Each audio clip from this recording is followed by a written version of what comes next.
But what's wild is like now they have a problem. When Peyton and Eli Manning's dad was like, Eli's not going to that team. If you draft him, we're not going to show up. Yeah. And they didn't draft like, so it's okay when people are in their agency when they have no melanin, but let a Yeah. black person.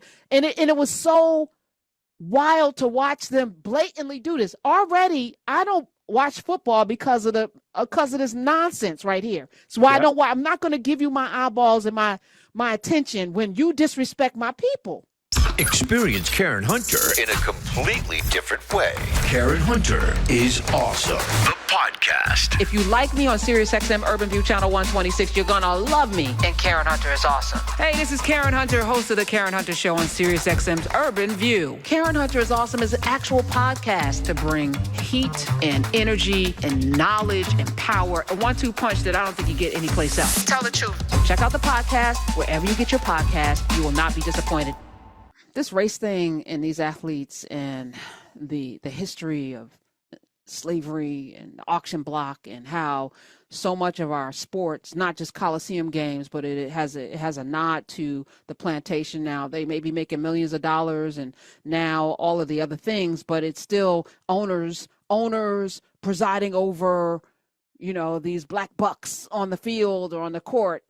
Basketball has figured out how to gain some of its agency, and it's been beautiful to watch. Yep. I've always been an advocate. I hated Michael Jordan and Patrick Ewing for allowing themselves to be used as a wedge against players that don't make that they don't need, the league doesn't need. They sold out their brothers back Absolutely. in the 90s. I remember because I was covering sports. Today, no. The players have a lot of sway in the NBA. The NFL is still very much a plantation in that way. And we watched it this week with the draft and what happened with Shador Sanders, who was slated to go in the first round by everybody out there. Number one, right? They were saying he was going to be number one or more. Well, whether he was going to be number one, he was definitely going to be a first round pick. Everybody thought that he would. And then he didn't go in the first round. And then he didn't go in the second round. And then he didn't go in the third round. And by the time we got to the fourth round, it turned into a joke. And I was watching some of the outtakes because they were filming it. And Shiloh was like, "Well, they doing you like this? Damn! Like, what's gonna happen, Shiloh? His brother? Like, the way in which the Sanders brothers and even Deion Sanders, their dad, handled this with grace, with humor." It really was endearing to me because they were unfazed, because the reality is they don't need the NFL. Yeah. For validation, for their livelihood, for money. Shedeur, I think, has one of the highest NIL deals in college. He has a damn Delta ad. I just saw a commercial for him in Delta. Like, he's doing okay. I think Colorado sent more wide receivers to the NFL than any other school. Somebody asked, who was throwing the ball? You drafted all of these wide receivers from this school. Who was throwing the ball? To say this young man doesn't deserve to be in the NFL. And then there was this, I saw the stories coming out early that, he had his interviews, they were, he gave bad interviews. He was entitled. He was arrogant in these interviews. And that is what cost him to slide. Like the NFL has ever had a problem with, arrogant players. I mean, Deion Sanders by himself must be the money, right?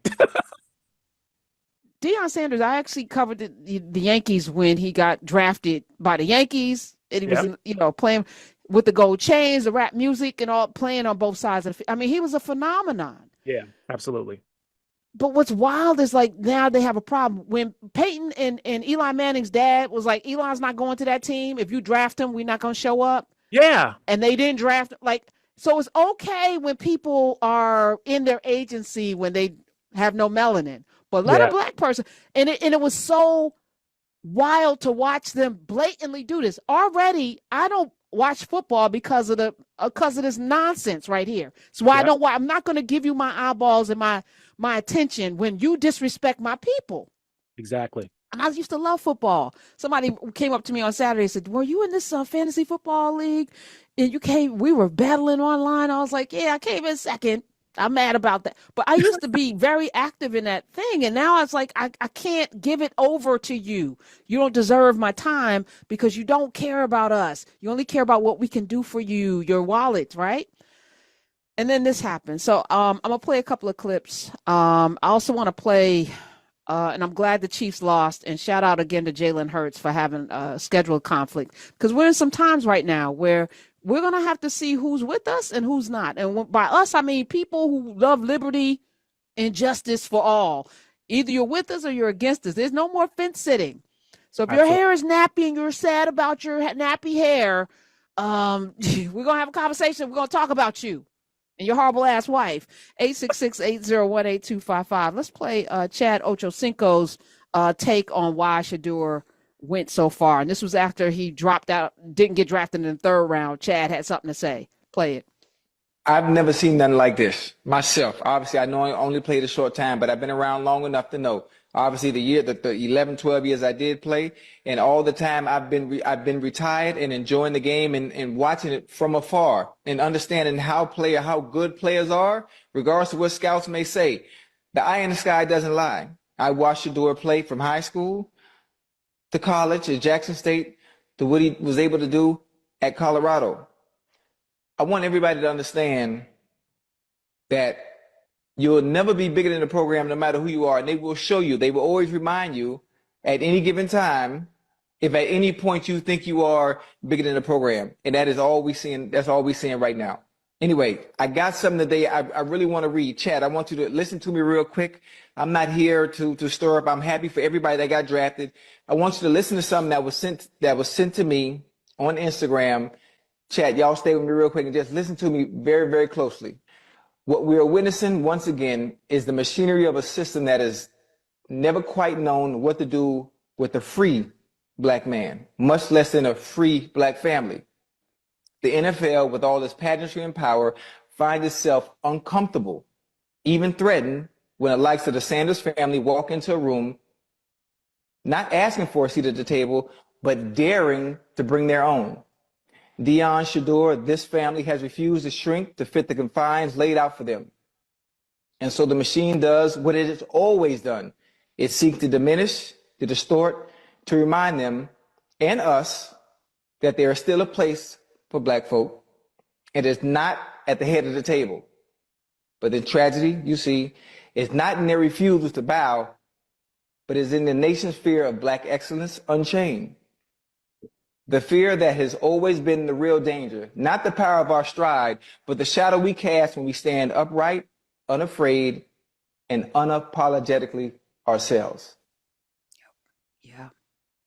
So we saw it with the Ryan Coogler reviews of Sinners and all of the people mad, big mad, Hollywood mad, because this man dared to have ownership of something he created. He and Michael B. Jordan. He wanted final say. He wanted ownership after 25 years. He wanted first fruit, and he got it because he earned it and he deserves it, and he made them their money back. So are we in capitalism or are we not? Because if you're in capitalism, capitalism says supply and demand, and supply and demand would dictate that there should be more of these movies and more of these Shedeur. Shedor's bringing in money. You're a money-making league. You got his jersey pinned on your damn website because you know it's going to sell. People, do not buy your jersey from the NFL. Shedeur's jersey. Go to his website. Do not buy your jersey from the damn Cleveland Browns. Go to his website. Put the money directly in his pocket. No, you don't get to make money off of us while you at the same time slap us and demean us and destroy our character. You don't get to do that. At least if you're worth anything. This is exactly the reason why this is exactly the argument against the meritocracy. This is why we don't have a meritocracy.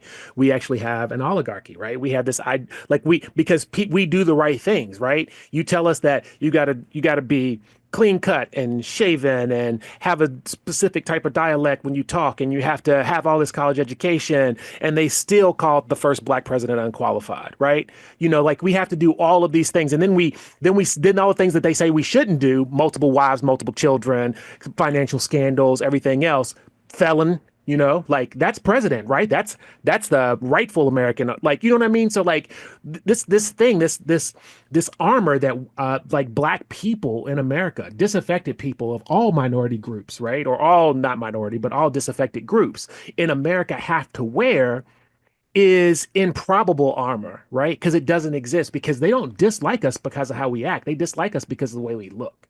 They dislike us because what we represent. They dislike us because of, like they want our culture, right? They want to be able to, like our culture and things. But you know what I'm saying?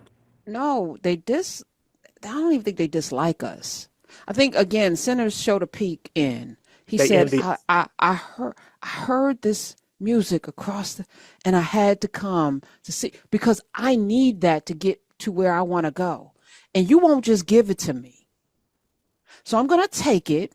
If you come on out Yeah. or invite me in, I'm gonna take it because I don't have it. I can't create it. I can't be it. I want it though. So I have to take it. There's something else, Joel, to that notion. And what's also on the flip side, for 400 years, you got to feed this insecurity into the next generation and the next generation of us, that we are not worthy. You put us in human zoos. You had us in 3/5 compromise in the damn Constitution. You kept diminishing us when you know that you needed us, or you wouldn't have traveled across the ocean blue to go get us to build something because you couldn't do it. It wasn't just free labor. You didn't know how to plant the stuff. You didn't know how to grow the stuff. You didn't know how to do the things. Onesimus teaching you how to save yourself from smallpox, a man in bondage. Yeah. And Uncle Near is giving you the damn recipe for bourbon. Like, I'm saying something right now. This is not I hate black people. It's that I can't be you. And if you won't let me take it, I'm going to destroy you. That's the message. So what is our recourse? What is our recourse? 866-801-8255. Build our own, right? But even then, you build your own. You're not supposed to be able to do that because you're inferior. Right. You're all Rosewood, Greenwood, Eatonville, Wilmington. Wait a minute. How you got a piano? Oh, hold up, Mount Bayou, Tennessee, the People's Grocery Store. Every place we build and grow and do, you come and again you take. Yeah. Because you can't do it. Because it was like Jefferson saying that we could not divulge an idea beyond mimicry, when the enslaved Africans were running his entire plantation, from planting schedules to everything. They were doing everything, right? Of course. But we can't, we were the hardest working. They needed us. We built this entire country, right? They needed us. But 5 years after emancipation, we're lazy. Correct. You can't do anything, right? You can't.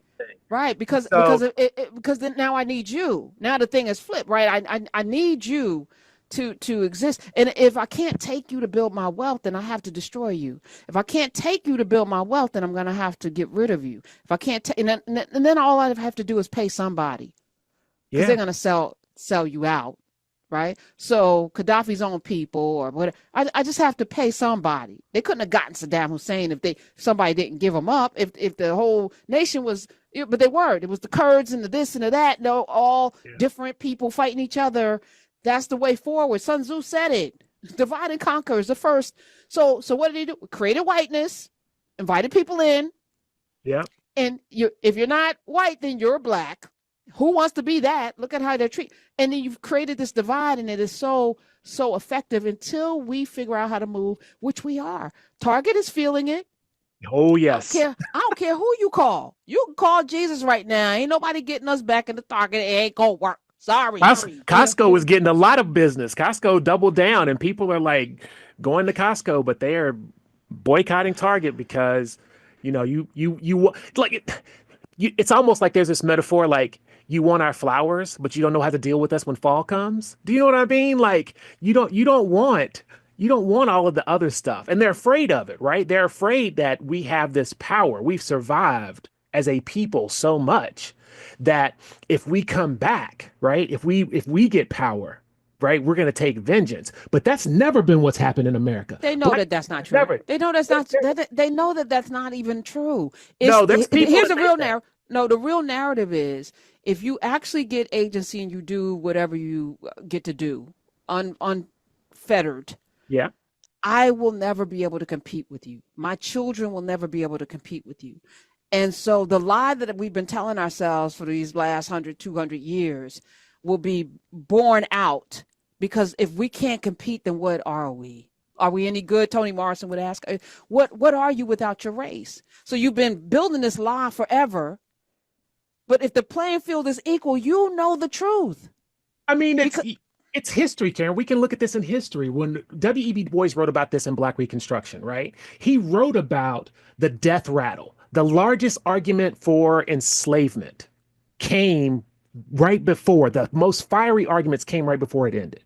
The most fiery arguments for desegregation came right at the end when it was ending. We're living through that now. The loudest, there's an idea, it's called death rattle theory, that the political movements that cannot survive, that feel the heat, get the loudest when they no longer know they're going to be in power. And we're feeling that right now. And they see there's this multiracial, multi-coalition group of people who are just tired of this. They want people to be taken care of. They want their trans kid to be able to do what they want to do, because that's liberty. They don't want the kind of liberty that white people have argued for, that has been on the back of all of the other oppressed people in America because that's what that liberty meant, right? It didn't mean actual freedom. It meant the freedom to oppress other people. And we want a true freedom now. We want to move past that. And this is what we're moving toward. And this is why we're here. This is why the federal fuckery is happening right now. Yeah. I think we've always wanted that thing. Like, again, just leave us alone.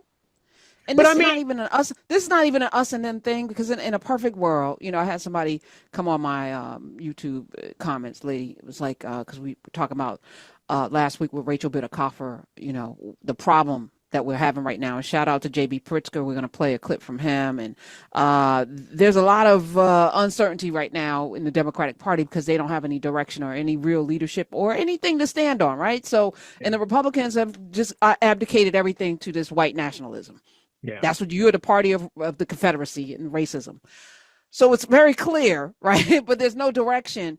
Yeah. And, she said, well, I voted for Kamala Harris, and I'm not, you're talking about white women, and I voted. I said, but the majority of white women voted for Trump. Yeah. So the fact that you are one of the good ones, you even coming in my comments, there's like something wrong with that. Instead of yelling at me about talking about white women, go talk to white women. Don't come over here. 92% of us did our job. Get out my face. Get off my channel. Go find your people and gather them and tell them to stop doing this horrible stuff. That reminds me of this argument that I always make when people come into the comment section and they're like, but not me. It's kind of like if somebody stood up on a bus and said somebody farted, you wouldn't stand up and be like, I'm a people. I didn't fart. You wouldn't do that. If it doesn't apply to you, don't. Like when women say men are a problem, I'm not a problem man. So I know they're not talking about me, right? I don't stand up and say that you know what I mean? Like, that's a thing. Not all men. No. Sit down. Experience Karen Hunter in a completely different way. Karen Hunter is awesome. The podcast. If you like me on SiriusXM Urban View Channel 126, you're going to love me. And Karen Hunter is awesome. Hey, this is Karen Hunter, host of The Karen Hunter Show on SiriusXM's Urban View. Karen Hunter is Awesome is an actual podcast to bring heat and energy and knowledge and power. A 1-2 punch that I don't think you get anyplace else. Tell the truth. Check out the podcast wherever you get your podcast. You will not be disappointed.